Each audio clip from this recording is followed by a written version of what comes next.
এই সেই মন্দির আপনারা দেখতে পাচ্ছেন। এখানে দুই পৃথিবী শুটিং হয়েছিল।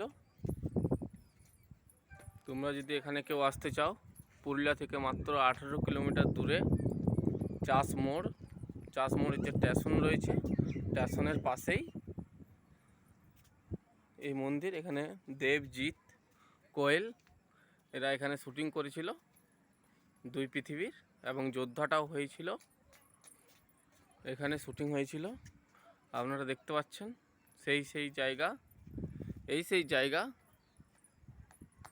এবং ইঞ্জিনিয়ারিং যে কলেজ আছে তার ঠিক উল্টো দিকেই এই মন্দিরটি অবস্থিত।